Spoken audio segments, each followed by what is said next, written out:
Baik,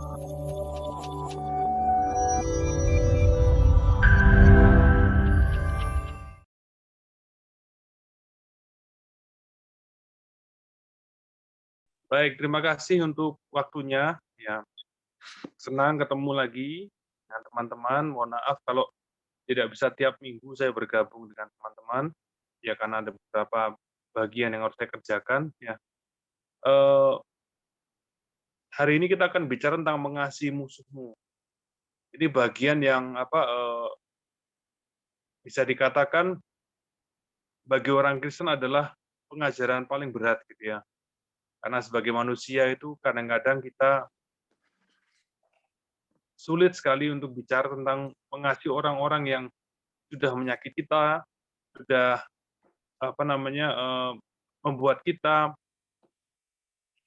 ada dalam kondisi tidak enak, ya.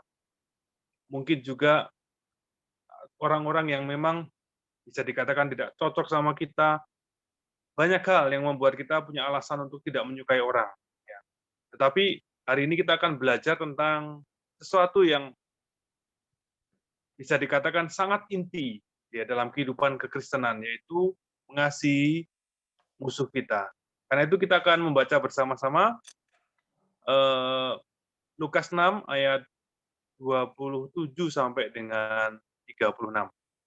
Lukas 6 ayat 27 sampai 36. Saya akan bacakan untuk teman-teman semuanya. Tetapi kepada kamu yang mendengar aku berkata, kasihilah musuhmu, berbuatlah baik kepada semua orang yang membenci kamu. Mintalah berkat bagi orang yang mengutuk kamu. Berdoalah bagi orang yang mencaci kamu. Barang siapa menampar pipimu yang satu, berikanlah juga kepadanya pipimu yang lain. Dan barang siapa yang mengambil jubahmu, biarkan juga ia mengambil bajumu.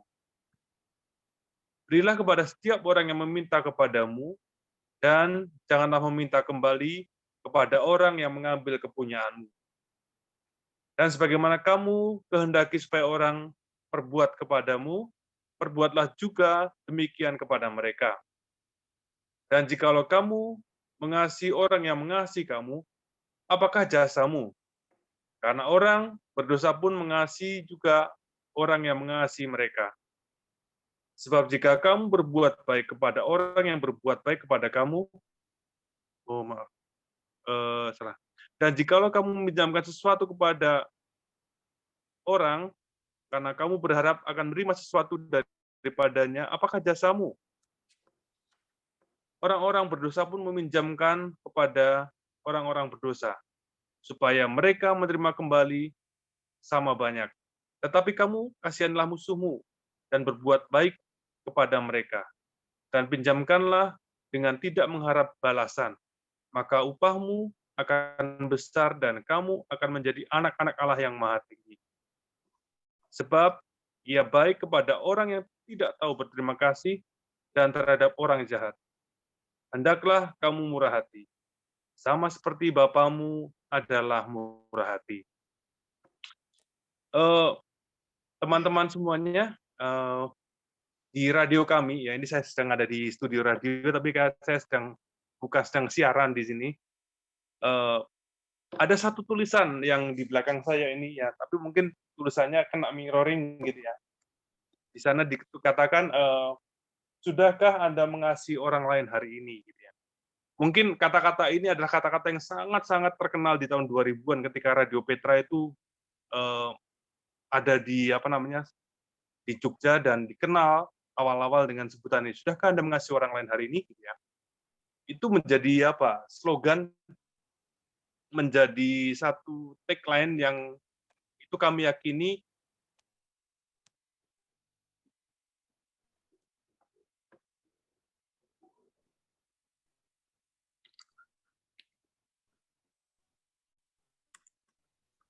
sangat menginspirasi banyak orang, benar-benar membuat orang bisa mengasihi orang lain.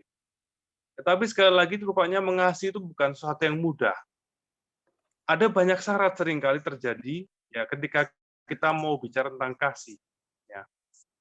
Karena seringkali kasih itu sesuatu yang di luar logika. Kalau kita membaca Lukas ini, ya 27 sampai 36 ini, sepertinya kasih itu tidak ada syarat sama sekali gitu ya. Ya sudah, berikan saja dengan segala keadaannya gitu.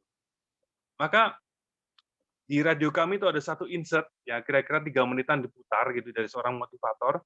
Dia mengatakan begini, ada 3 tingkatan memberi di dalam kehidupan manusia. Yang pertama, dia bilang, yang paling sering dilakukan orang adalah memberi uang. Dia bilang ini tingkatan pertama. Ketika orang bicara kebaikan, memberi uang itu adalah satu kasih atau tingkatan kasih yang pertama. Yang kedua adalah memberikan waktu. Orang lebih gampang memberikan uang, terutama orang-orang yang sangat sibuk, ya, daripada memberikan waktu kepada orang lain. Jadi seringkali kalau di kampung ini, teman-teman, terutama di Petra ini, kami sekarang ditarik 50.000 kalau ada warga di kampung tempat Petra ini berada itu tidak ikut ronda. Ya. Jadi ketidakpunyaan waktu warga yang ada di sini ini yang tidak bisa ikut ronda malam, dosis kamling itu ditukar dengan 50.000. Ya. Artinya waktu itu juga adalah tingkatan memberi yang lebih tinggi rupa-rupanya dari uang.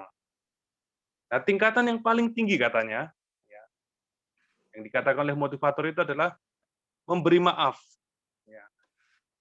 Memberi maaf adalah tingkatan memberi yang paling tinggi. Karena ini seringkali butuh pengorbanan yang lebih banyak, baik materi, ya, terus kemudian baik waktu juga, dan hati kita, semuanya diberikan di situ.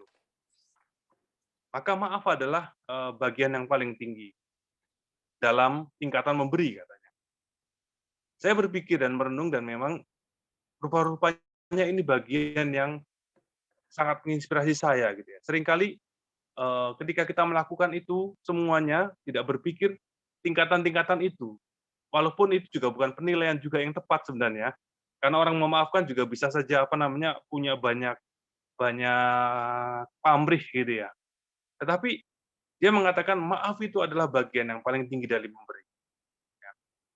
Nah, di sini Tuhan Yesus juga memberikan satu firman tentang mengasihi musuhmu. Dan yang menarik, teman-teman, kalau kita baca perikop sebelumnya, Yesus tuh bicara tentang berbahagialah atau ucapan bahagia pada banyak orang yang hadir waktu itu. Nah, ucapan bahagia itu adalah ucapan penguatan bagi orang-orang Israel sebenarnya. Yang waktu itu dijajah oleh orang Roma yang hidupnya itu sangat terbatas. Dan kebetulan yang hadir di situ itu adalah orang-orang yang sudah banyak juga disembuhkan atau dipulihkan oleh Yesus. Bisa dikatakan mereka ini orang-orang yang ya tersingkir atau orang-orang yang tidak punya status sosial yang jelas.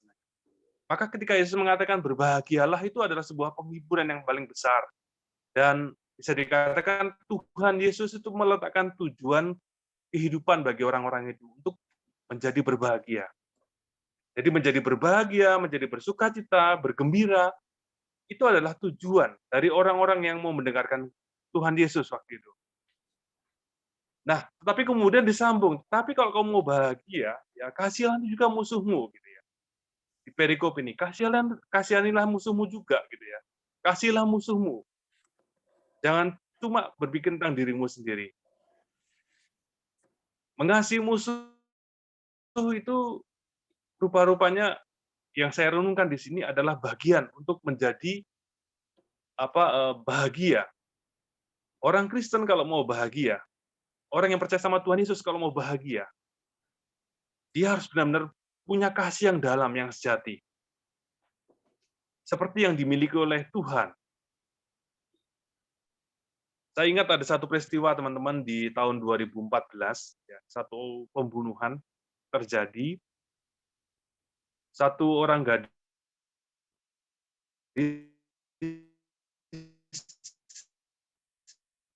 itu dibunuh oleh mantan pacarnya dan dibuang setelah berapa seindah yang diberikan oleh anak satu-satunya dari keluarga itu.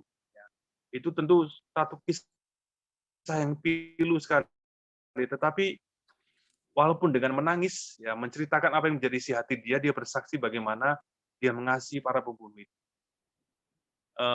Saya sudah menyiapkan videonya, Getty mungkin bisa kita putar dan kita tonton sama-sama.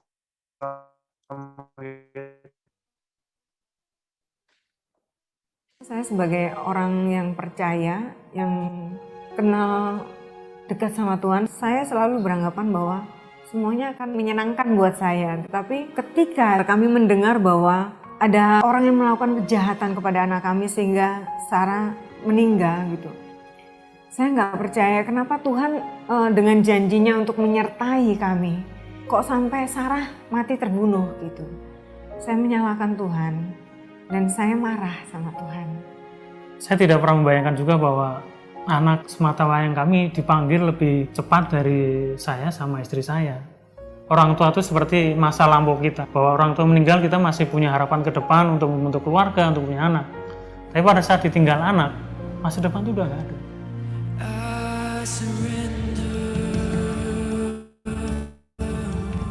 Kalau aku dicaci maki, aku masih kuat. Kalau aku dihina, aku masih kuat. Kalau aku dipermalukan di depan orang, aku masih kuat. Tapi kalau ini, nanti dulu Tuhan. Saya akan pukul-pukul dulu. Setelah itu saya akan biarkan mereka. Itu yang ada di dalam pikiran saya dan keinginan saya. Lalu Bapak bilang begini, aku sayang mereka. Dan itulah yang membuat aku menangis banget. Bapak, engkau tega. Engkau seharusnya bilang sayang sama aku, sama Sarah. Jangan bilang sayang sama mereka. Mereka kan udah jahat sama Sarah. Seharusnya Bapak menghibur aku. Lalu Bapak bilang, engkau anak sulung yang iri hati. Saya bisa membalas, ada kesempatan, tapi saya tidak memakai hak saya untuk membalas itu secara langsung. Pembalasan itu bukan hak saya, tapi hak Tuhan. Pantas saja Bapak memberikan Yesus untuk menyelamatkan manusia. Karena saya tahu luar biasa. Saya bilang, Bapak sudah, jangan engkau tarik aku lebih dalam lagi. Aku ini mamanya Sarah, aku gak pengen orang anggap aku edan, saya bilang begitu. Manalah mungkin saya berani mempunyai rencana yang jahat kepada orang yang Bapak kasihi.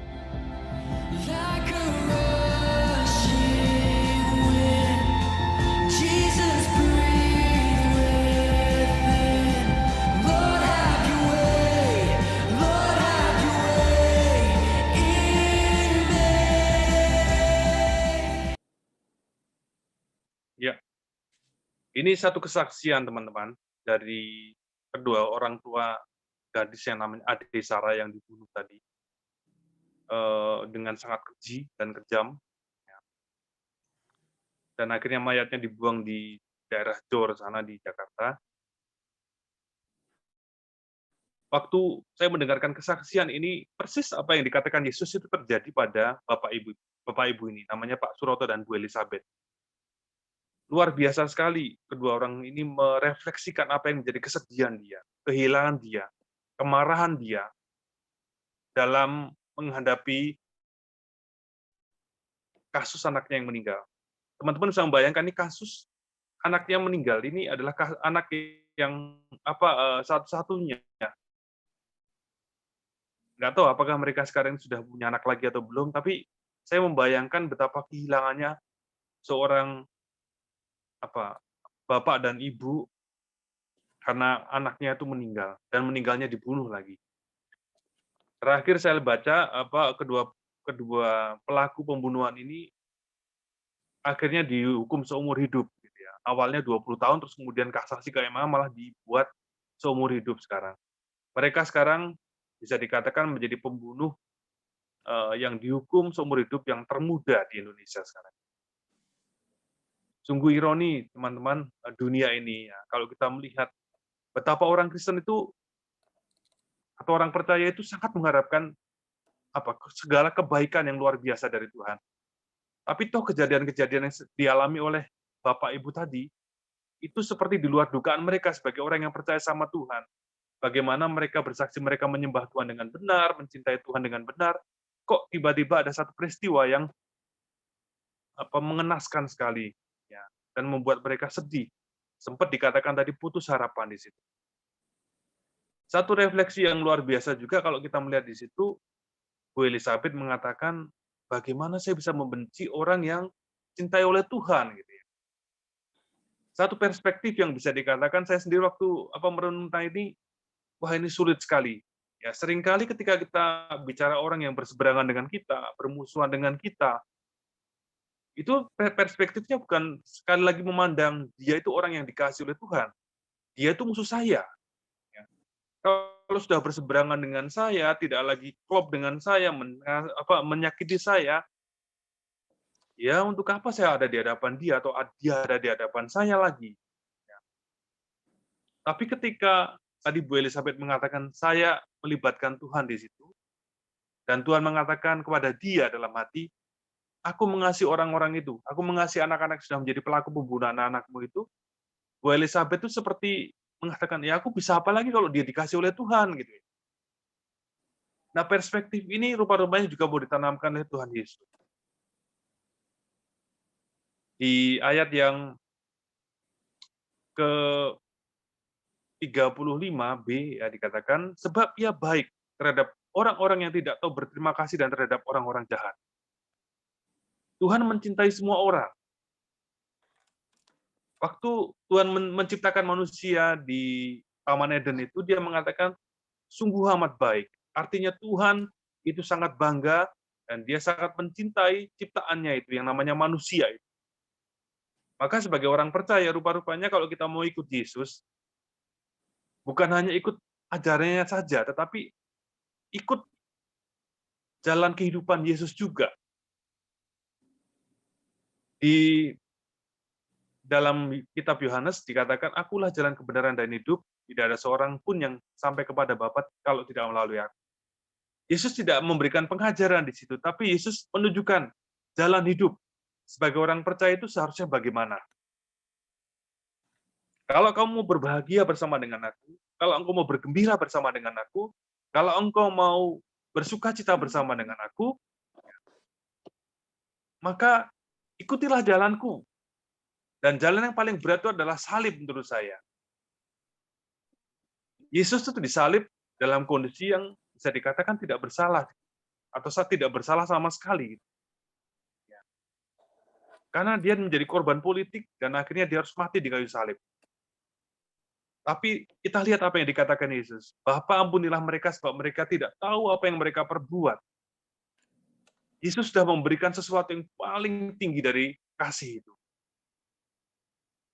Dan itulah yang membuat kita ini bisa diselamatkan sebenarnya.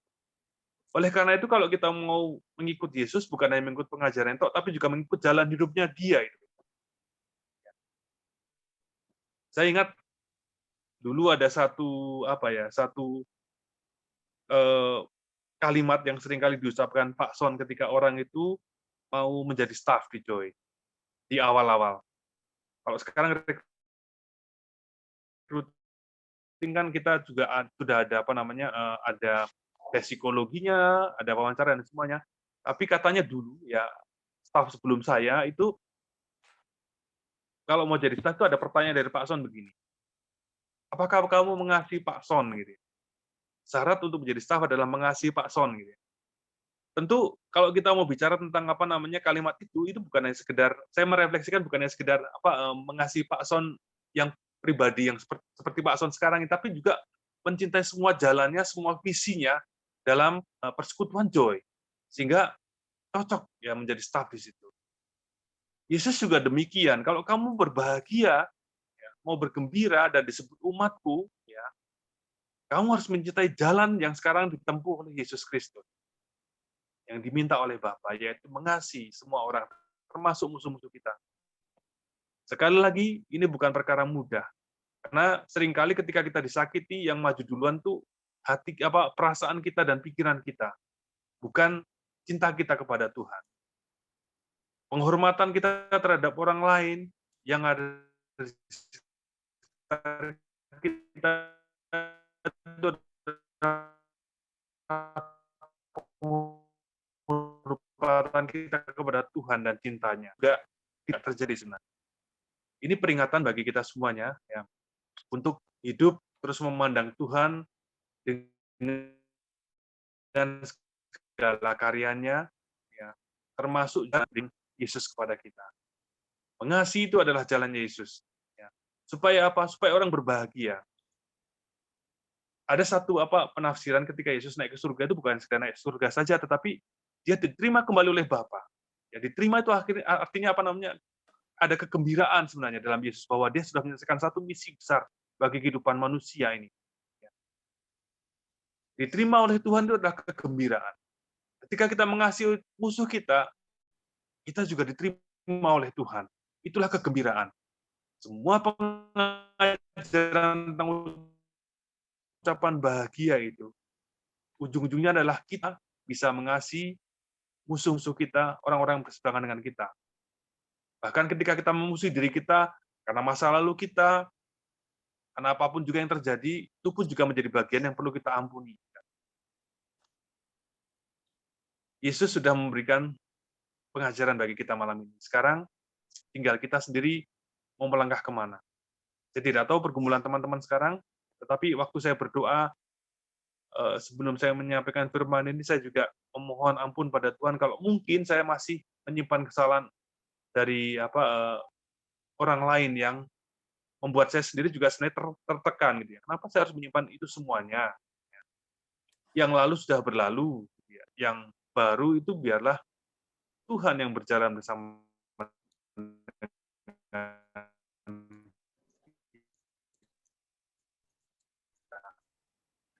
karena ya tingkat-tingkat memberi tadi mengatakan begini, kalau kita itu tidak memaafkan orang lain yang sudah menyakiti kita, kita itu seperti menyimpan DVD yang rusak, yang kemudian kita putar berulang-ulang dan tidak memberikan kegembiraan sebenarnya bagi kita, tapi kesakitan.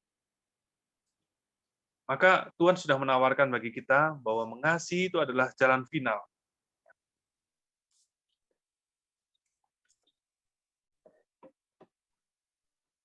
Untuk kita bisa berbahagia, bergembira dalam kehidupan kita yang mungkin sudah punya banyak masalah ya.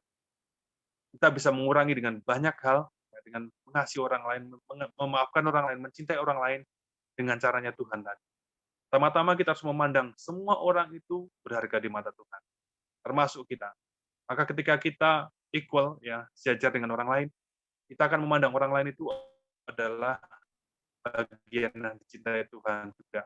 Seperti yang dikatakan Bu Elizabeth tadi, bagaimana mungkin saya bisa memusuhi orang yang dicintai oleh Tuhan. Itu juga yang mungkin bisa menjadi bagian yang kita pegang dalam kehidupan kita bersama dengan Tuhan. Selamat berjuang, teman-teman. Kiranya kita semuanya terus diberikan hati yang bisa mengasihi siapapun ya, yang sekarang ini bersama-sama dengan kita ya, dalam keadaan apapun, dalam hidup yang diberikan Tuhan itu. Tuhan memberkati kita semuanya. Amin. Kita berdoa, teman-teman. Kami bersyukur ya Tuhan karena Engkau menjadi Allah yang senantiasa memberkati kami dengan cinta kasih yang tidak pernah putus Tuhan. Bahkan Engkau memberikan kami salib yang memberikan inspirasi, keselamatan dan kebahagiaan bagi kami. Kami mohon ya Tuhan supaya cinta kasih-Mu itu bersama dengan kami. Kami mohon ya Tuhan supaya hati kami juga penuh dengan kelembutan dan kemurahan. Termasuk kami juga boleh memberikan maaf, juga boleh memberikan kasih kepada orang-orang yang berseberangan dengan kami, bahkan musuh-musuh kami. Sehingga hidup kami pun juga disebut sebagai orang yang berbahagia. Karena kami punya kasih yang melampaui